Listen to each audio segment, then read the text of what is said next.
Success Insight shares the stories of the people with passion and drive who make things happen in the world.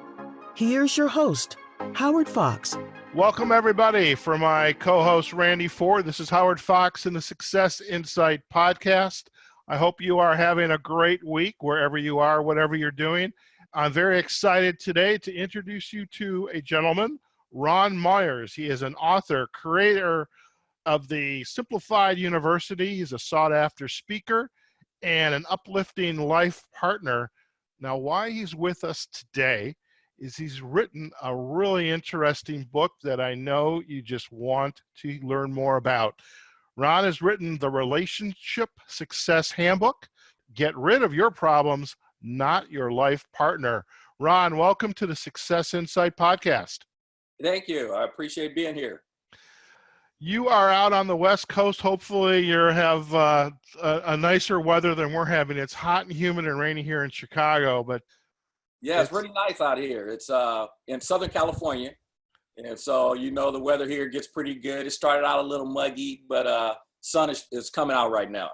That's good. Well, I'll tell you something. Every time I go out to Southern California, it's like, okay, how can I stay out here? So I right now I'm envious. There's a little bit of envy going on. And so, Ron, I really would love to learn more about you and the work that you've been doing and what led you to write this really interesting book. And by the way, I am holding my newest Kindle Fire, and as I was showing Ron, I do have his book on my Kindle.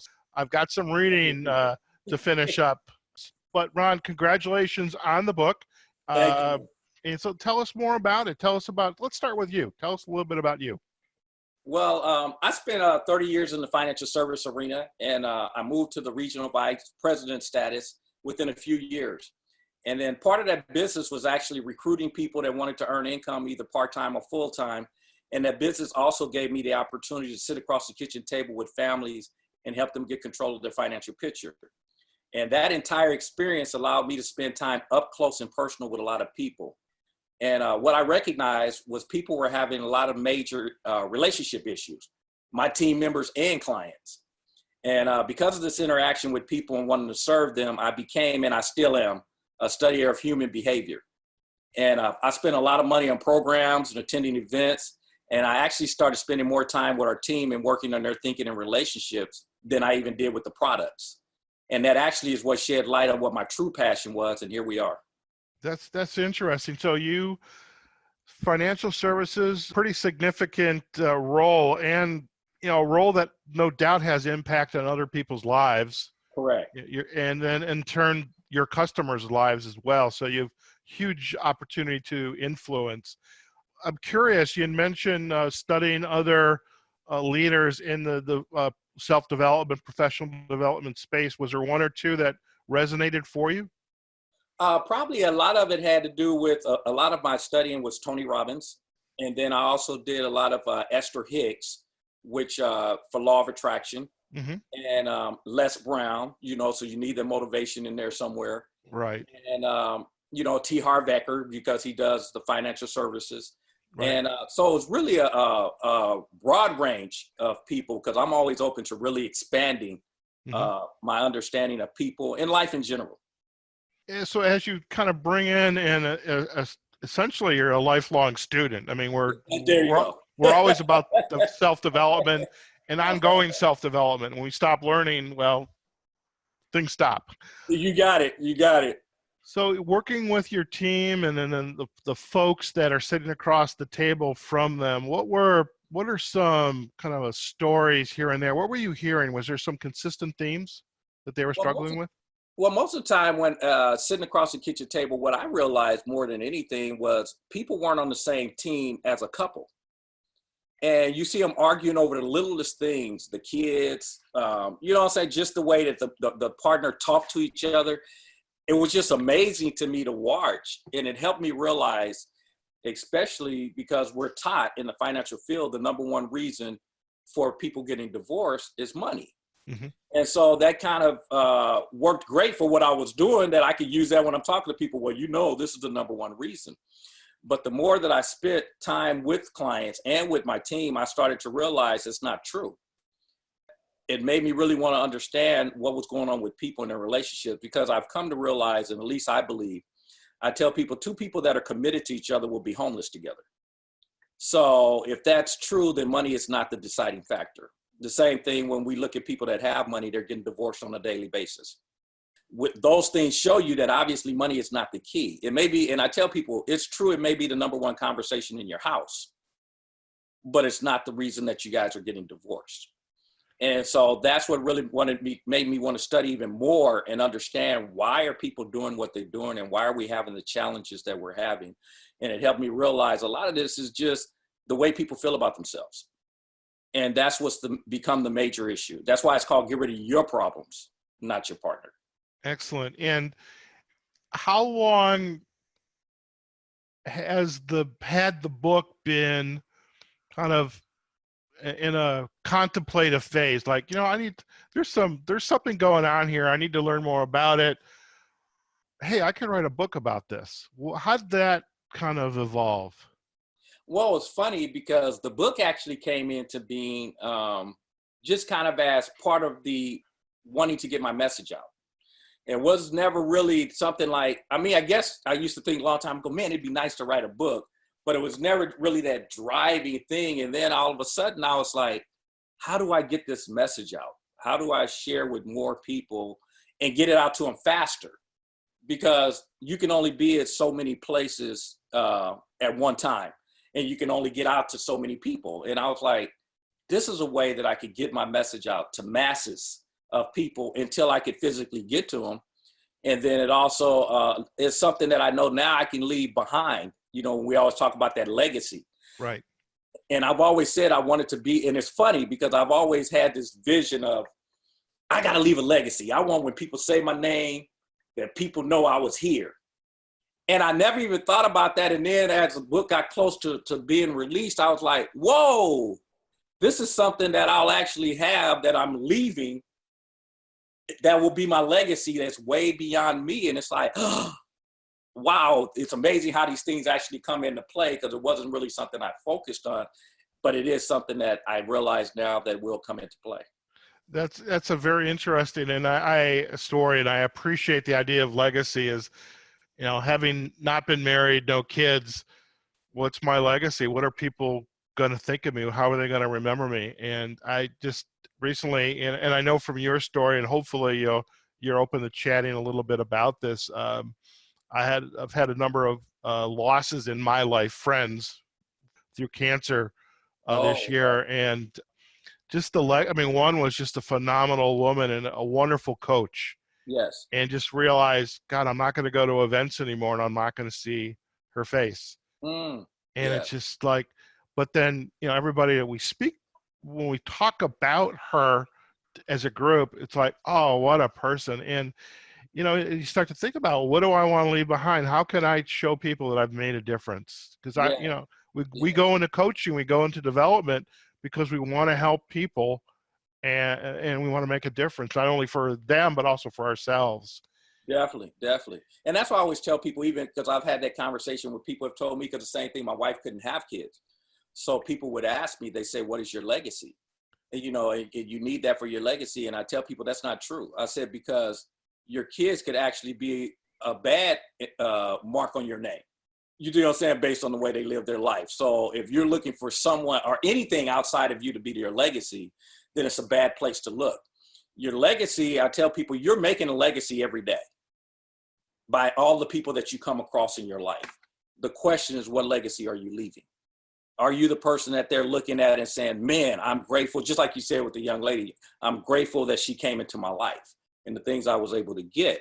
Or are you the person that people are looking at and saying, man, because of him, I'll never go down this path that he taught me, which I can say in my life, I don't drink and never have. And that's why I had people in my life that actually had drinking issues, and family events would turn into fights. Right. And what it did, it put an imprint on me that said, this is what drinking equals. And so because of that, I didn't drink. Well, see, that's the legacy they left to me. It may not be one that they're proud of, and only they can answer how it feels for them. But for me personally, that is the legacy they left. So I tell people, so your legacy is always on a daily basis. I was just hearing who was it? I think Oprah was saying that she was talking to someone that, I think it was Maya Angelou that told her, you can never measure your legacy. And the reason is because you have to go back decades and throughout your life on all the people that you've made an imprint on, which means everybody you come through on a daily basis. Most definitely. You'll never be able to measure. As an individual, someone who, you've been responsible for others, whether it was in the military or on your team that you managed, and thinking about the book that you have now authored, how would you describe yourself as an individual? I mean, if you were just, get up a 30-second elevator speech, how would you describe yourself? A person of high character and integrity, because I tell people my integrity means everything to me. It was actually one of the reasons I had to hurry up and get the book out, because originally I was with a publisher, and it was a $50,000 project, and I was probably about $25,000 into the project, and it was like, I had these people waiting on this book, and I'm like, I still got to get the funding done, and I said, you know what? Every day that book is not published, I feel like my integrity is taking a hit. Even though the people that pre-ordered the book, I kept them up to date and told them what was going on. But every day for me personally, it was eating at me. Sure. And I was just like, you know what? Forget this. I'm going to bite the bullet. Yes, that's $25,000 out the window. I got to get this book released. I can do all the other stuff, all the marketing and all that stuff I got to figure out. I'll do that afterwards. But most important to me is to get this book out and fulfill a promise that I had to others. And so for me, that's probably the major things I would say about me. Character and integrity means everything. Excellent. And yeah, it's no small task to author a book. And, and part of being able to get it done is getting others to help support us. And that's through saying, hey, I'm writing a book. They become your biggest fans. But I get that, you want to be able to hold yourself accountable and be in integrity and get that out there. And well, we hope that, the folks that were waiting for that book, love to know what they think about it. So it's, Yeah. And I've gotten great feedback, which made me feel very good. When people come back and say, I know which personality I am, or I know which, what I'm saying? And stuff like that. It's like, oh, they actually read it, because unless they couldn't tell me what personalities are unless they actually read the book. And so people say, I saw the story about Terry, and they're like, it made me cry, stuff like that. And you just go, wow, okay, so it is making an actual impact. Who, as far as the audience for your book and this genre of self-help book and relationship book, heaven knows I could use a book like that, being a single male. And I also recognize what you just shared about, our family and the people we've been around and how that impacts things we do or don't do today. Yeah. Who's this genre of this book? I mean, is there a specific audience that you hope this resonates the most for? Yeah, I would say it's more for people that are having relationship issues, either trying to avoid getting into them to begin with. How do I address them so I don't have those issues? People that are actually going through the issues now, how do I get out of them? And the people that want to prevent it in the future. And more importantly, probably for me, is the people who have the low self-esteem, the people that don't believe in themselves. Because a lot of people see the title of the book, get rid of your problems, not your partner, and they instantly think it's a marriage manual. And I tell people, I said, no, it's what it says. It says, get rid of your problems. Your problems, yes. Not your partner. And see, because partners are everyone. I said, me and you, this is our partnership now. Right. You see what I'm saying? This is our partnership. So if I could get rid of my problems, our partnership works.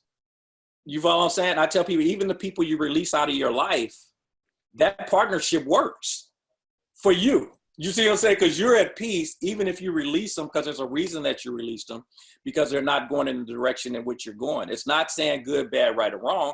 It's just saying we're not headed in the same direction. So I have to release you, you know what I'm saying, from participating in what I'm doing in my life. Certainly. As you have now produced the book, which is, again, no small feat. I mean, I equate it to having birthed the baby. If there was ever a feeling, it was painful, but it's done, and it's like, what were some of the aha moments, for you when like, all right, this thing's done Yes. and it's published and Well, probably the most powerful thing for me is knowing, by having conversations, because during rideshare, I was actually driving rideshare and sharing, and a lot of people, I got conversations started because of the book, because I had the book cover in there and said book coming soon, or I say book is now here. And some of the conversations that I had from people in the car, as soon as they saw it, let me know I was headed down the right path. I actually had a gentleman who told me, hey, he had lost his wife had passed away 7 years previously. And he was going through the feeling sorry for himself mode. He was like, the only reason that I live now is for my two kids, my two sons. And he said, Ron, have you ever thought about suicide? And I said, no, I haven't. He says, I have. And so I took that instantly to say, this is not something that you just blow by and say, oh, well, wow, that guy thought about that and excuse that. So for me, the moment I got him home, I turned off my app and I said, let's talk. Let's have a heart to heart. And so I shared with him my story and the fact that I lost my wife 5 years ago. And she passed away just like what you were talking about earlier, to cancer. And I was with her for 32 years. And I helped him understand. I said, this is a young lady that was not just my wife. She was my best friend. I ran with my wife. I didn't run with guys. We were that couple. If you saw one, you instantly say, where's the other one? Right. So we were that couple. And so for me, losing her meant a lot. So I told him, I said, but here's the difference between you and I, and it's perspectives. And I call them stories. I said, you're writing the what if, the coulda, the shoulda, very depressing stories, which will bring on depression, which will bring on thoughts of suicide. I said, I went to the beach, looked at the water, and I said, man, it'd be nice if Terry was here. Then I kind of glanced up a little bit and I said, shoot, dear, you got a better seat than I do. You can see everything that's going on. I said, man, do you know my wife would reach down and slap me on the back of my head if I was being negative? I said, she would help me realize I don't have that much time here left myself, so I better enjoy the time that I do have. And I told him, and not only that, I could be depressed about the 50 years I'm not going to get with her, or I could be grateful for the 32 that I did. And I said, so guess what I do when I think about my wife? I think about the 32 that I did. And that's so when wonderful. I think about her, I smile. And I said, and that's what you owe those that left their memory. Smile. This is not a time, and the world teaches us to be depressed and go through. They'll tell you, oh, it's okay. No, it's not. And that's kind of one of the things I share with people. I said, it's not. The original emotional stuff, if you got to fall, you hit the pillow, fall on the floor, scream, holler, do what you got to do. Nobody's trying to tell you to hide your emotions. You need to let that out. You need to release it. But after that, it's time for us to move forward. And now what you owe them and yourself is happiness and joy, and be able to move forward and be grateful for the time you got to spend with them.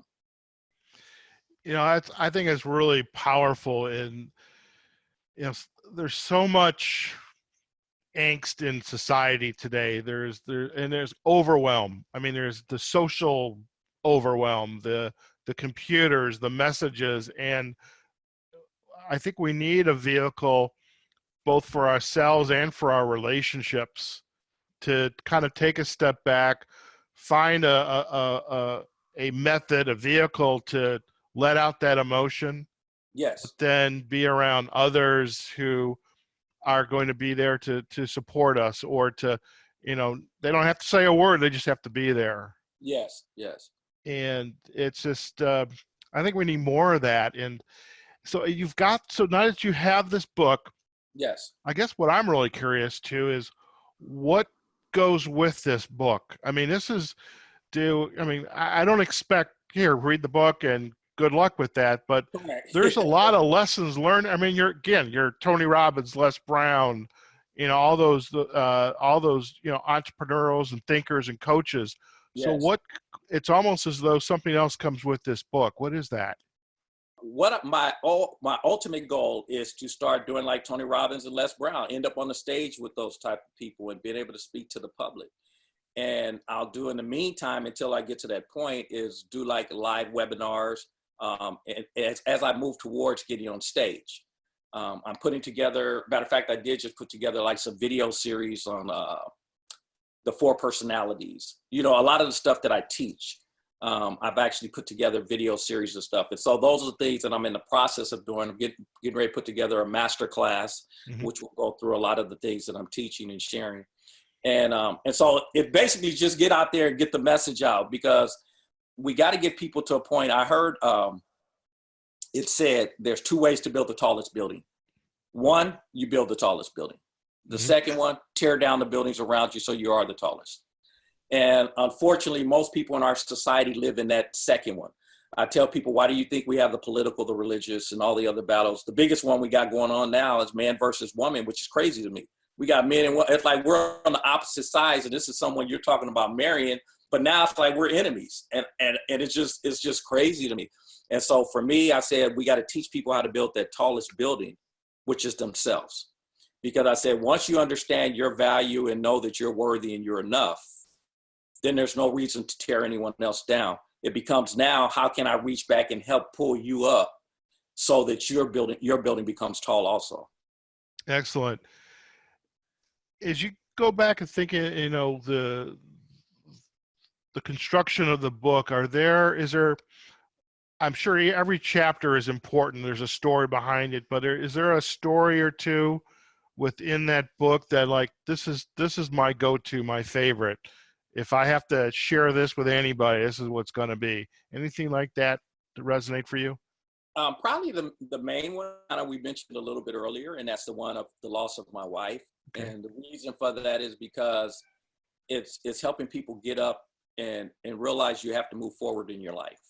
And you have to, because I had a gentleman just the other day, same thing. He was in town, and he was here because his friend's mom was given 2 weeks to live. And he said, I don't know what to say to him. And I told him, I said, he's got to snap out of it. And it shocked him. His mouth dropped open like, wow, that wasn't the response that he expected. But I shared with him kind of what we're talking about is he has a choice. In the next 2 weeks, he can enjoy his mom and have great memories after she passes away, if she passes away. Or he can live in the future, which is what's going to happen when she leaves, and he's living it in his present life. And so he's depressed, and he doesn't enjoy these 2 weeks, which will give him some more stuff to be depressed about later if she does pass. And so that's why that particular chapter means a lot to me, because it addresses this kind of thought process, is helping people understand you got to be able to move forward. You know what I mean? And not let these losses, or the fact that it's a possible loss, stop you in your tracks, because that's what life is about. It's about enjoying it. And so that's probably for me the main one. And then understanding, like, the first chapter. That's why I started with it. Self-love. That's where it all starts. I said, if I can get you to love you some you, I forget which football player said, I think it was Terrell Owens made the comment, he's like, I love me some me. And I tell people, I said, people may have laughed and not understood what he said, but I got to get you to that point. Because when you get there, then everything else falls in place. Because now you're not out hunting for someone else to fill a void. And I think that's what happens in a lot of relationships, is people go into the relationship expecting someone to heal them for things that are their issues that they haven't resolved. And then they blame the partner when they're not, quote unquote, cured, but it was never the partner's job to do that to begin with. That's why it starts with you. And that's why that's the first chapter, as I said, man, let's get you taken care of. Shoot, all this other stuff, it'll fall in place. That's excellent. And, you know, again, folks, we're talking to Ron Myers, the author of the Relationship Success Handbook. Get rid of your problems, not your partner. Ron, we've still got some time left, but I do want to make sure, if our listeners want to learn more about you and your book, do you have a website, a URL? What's the best way to find you and learn more about you and your work? You could go to therelationshiphandbook.com. And that's where the book is. But then also I'm in the process, and I'm still adding stuff to that site. And that's a good place to actually get more insight on me. And I'm pushing more of my material that way. That way I can push everybody to that one site. I'm doing a lot of videos now. I restarted a new YouTube channel. I had the one, Ron Simplified Myers, which you can pull up. I probably got about 1,000 videos on that one. But a lot of those are personal videos included in that type of stuff. So I just started a new one which is ronsyouchannel.com. Right. And that one I'm doing more specifically around this work we're talking here, which is around relationships and simplifying life. Excellent. And so that's another place. Okay. And by all means, we're going to have links in the show notes to that site. We're going to have links to your Amazon page so people can go and check out the book, learn more about it. And I'm curious. I mean, I as I sit here and, some folks don't realize we're actually on a web platform. So I'm actually sitting here chatting with Ron, seeing Ron, and I'm seeing the energy and the passion around who he is and what he's doing and the difference he wants to make. And, if there's as much passion there, in this book as I'm seeing right now, you got to go check this out. I am curious though, given your background and, what are some things people may not know about you that you'd like to share or would be willing to share? Anything come to mind? That one is that one is puzzling to me. It's like, cause I'm kind of an open book. I'm one of those people that pretty much, if you ask me, I'll tell you. And I mean, even my nephews tease me because they'll say, Uncle, he just don't hold nothing back. He'll tell you the intimates of stuff. And I said, because I'm not here to play games. I said, I'm here to help you change your life. And if it's stuff that I did that wasn't, even things that I may look back and go, man, I wish I hadn't have done that. I'd rather share it with you so that you don't follow that footstep and learn from it than I am trying to hide it. Because I don't have anything in my life that I can look back where I said, ooh, that's something I would never want the world to know. It's, you know what I mean? I know we hear people say people got skeletons in their closet. And I go, I always try to think, I'm like, what skeleton do I have that I really would be ashamed if the world knew about? And I really can't think of anything, because you're going to make your normal, what everybody calls mistakes and stuff. That's stuff that everybody does, but it's stuff that we can learn from. It's nothing that we really sit back and go, oh, I'm ashamed. I just don't have those things. So for me, it's kind of, I said that's a tough question, because I don't really have anything that I would say that I'm really ashamed of, or that's a secret. That's fair enough. Sometimes I wonder about that myself, but something, even when I'm gone, there's nothing I'm going to do about it. Right. I mean, it's over with now. It's done. You know what I mean? And I look at everything in the past as everything that has occurred got me to be the person I am today. For me, I look at everything, I say anything changes in my past, it changes who you see today. And I like the guy I see today. I tell people now, am I still striving to get better in every area? Of course. I mean, as long as I'm going to be here, I'm going to do that. I mean, I used to tell my dad that. He's like, boy, ain't nothing wrong with you. You good people. And I said, but Pops, I'm going to be here anyway. Now, why not strive to be a better son, a better husband or cousin or uncle? I'm going to be here anyway. It's like, to me, that makes more sense to strive on trying to get better myself and understanding people than it is for me to go sit there and watch some of these reality TV shows. You've all said, it's like, I got a choice on what I'm going to do with my time. I'd rather say no. Help me enjoy life better than sit here watching how people are tearing each other down. That doesn't work for me. I am fully on board with that one, let me tell you. Yeah. So I am curious, as our time does come to the end, is there any, in our show, we have what we call an insight to go. And this just gives, I mean, you've shared a lot of gifts to us today, the book, the site, the type of work that you're doing. But is there, an idea, a quote, something that you came across that, you really want to share with folks who are listening to this podcast today?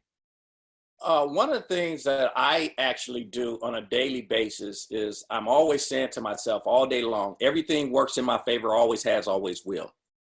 And I think if you do that, even when things don't go the way I want them to, I instantly think, I'm not sure why this went this way, but everything works in my favor, always has, always will. So I don't know how, but it's going to work in my favor. And it allows even things that we call tragedy, it allows us to move forward because we say, okay, I know it's going to work out. And I tell people, and the reason you know it works out in your favor is you're still here. Mm-hmm. All the obstacles, whatever we talk about, whatever we think about, we're still here. So obviously we overcome everything. It's always working in our favor.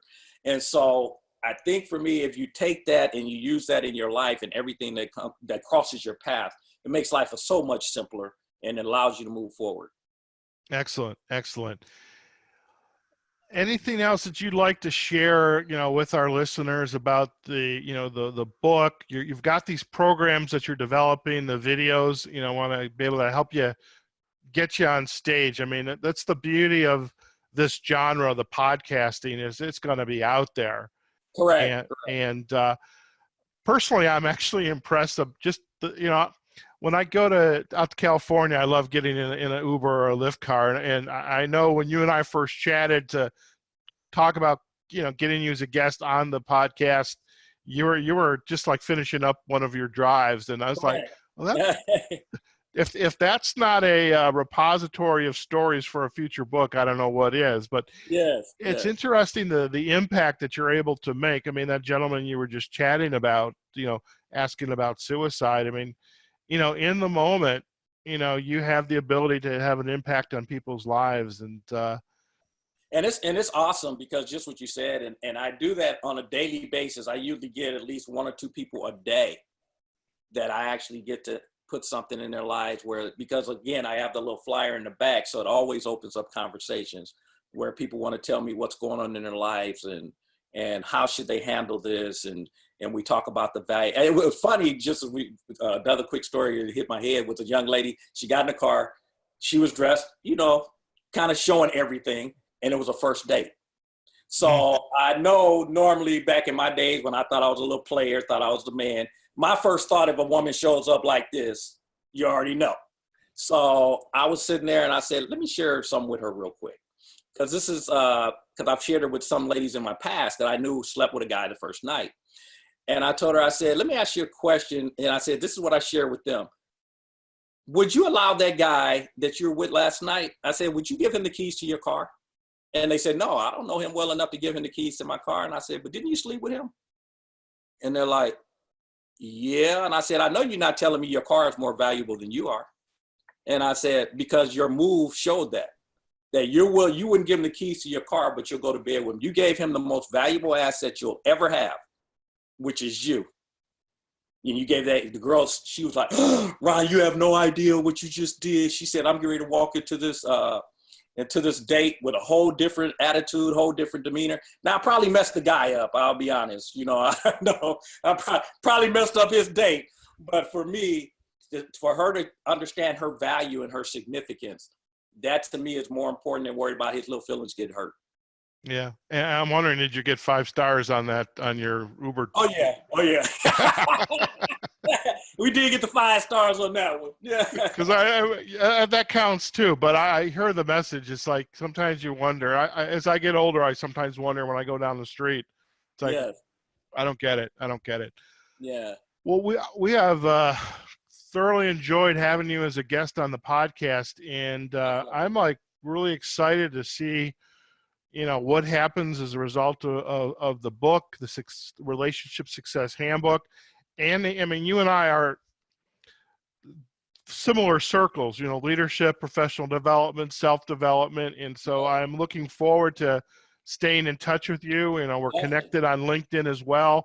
Yes. And, the folks that are going to see this podcast will be sharing it all over the social sites. So, I'm excited to see what happens again. So, I really appreciate you taking the time and to spending with us in a little piece of paradise. It was Long Beach, as I recall.